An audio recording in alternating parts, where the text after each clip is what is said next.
Chapter 4. The Cave. The giant ran on and on. But now a curious change took place in his way of running. He seemed suddenly to go into a higher gear. Faster and faster he went, and soon he was travelling at such a speed that the landscape became blurred. The wind stung Sophie's cheeks. It made her eyes water. It whipped her head back and whistled in her ears. She could no longer feel the giant's feet touching the ground. She had a weird sensation they were flying.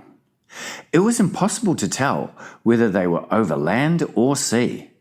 The giant had some sort of magic in his legs. The wind rushing against Sophie's face became so strong that she had to duck down again into the blanket to prevent her head from being blown away. Was it really possible that they were crossing oceans? It certainly felt that way to Sophie. She crouched in the blanket and listened to the howling of the wind. It went on for what seemed like hours. Then all at once, the wind stopped its howling. The pace began to slow down. Sophie could feel the giant's feet pounding once again over the earth. She poked her head up out of the blanket to have a look. They were in a country of thick forests and rushing rivers. The giant had definitely slowed down and was now running more normally, although normal was a silly word to use to describe a galloping giant.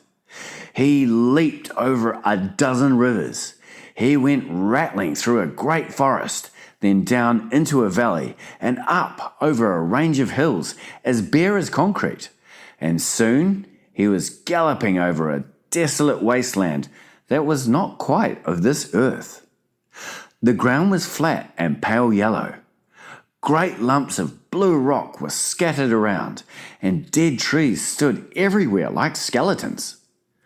The moon had long since disappeared, and now the dawn was breaking. Sophie, still peering out from the blanket, saw suddenly ahead of her a great craggy mountain.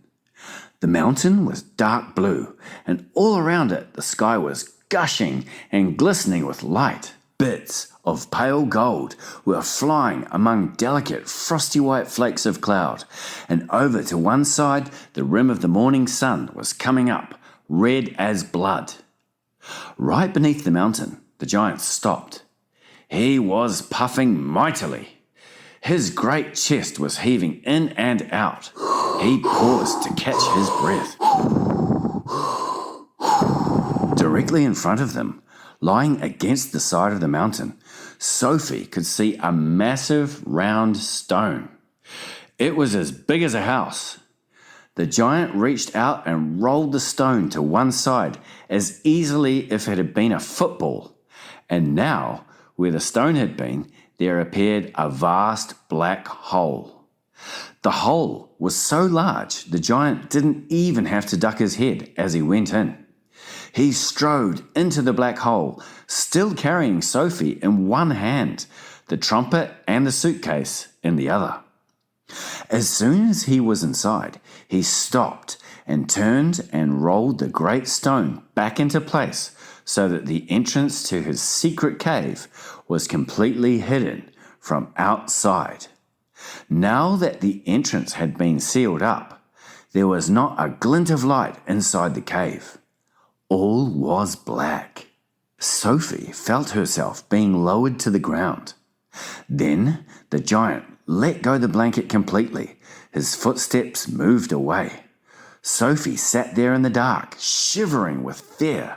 "He is getting ready to eat me," she told herself. "He will probably eat me raw, just as I am. Or perhaps he will boil me first. Or he will have me fried. He will drop me like a rasher of bacon into some gigantic frying pan, sizzling with fat."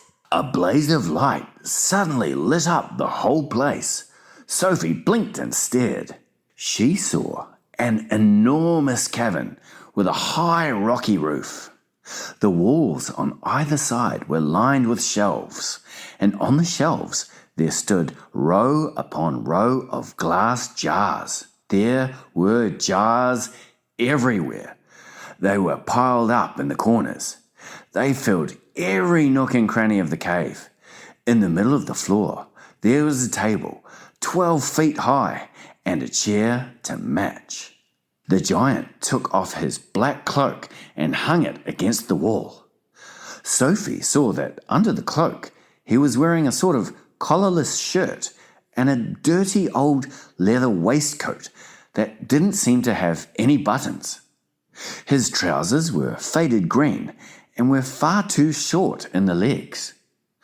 On his bare feet he was wearing a pair of ridiculous sandals that for some reason had holes cut along each side with a large hole at the end where his toes stuck out. Sophie, crouching on the floor of the cave in her nightie, gazed back at him through thick steel-rimmed glasses. She was trembling like a leaf in the wind, and a finger of ice was running up and down the length of her spine. "Ha!" shouted the giant, walking forward and rubbing his hands together. "What has us got here?" His booming voice rolled around the walls of the cave like a burst of thunder.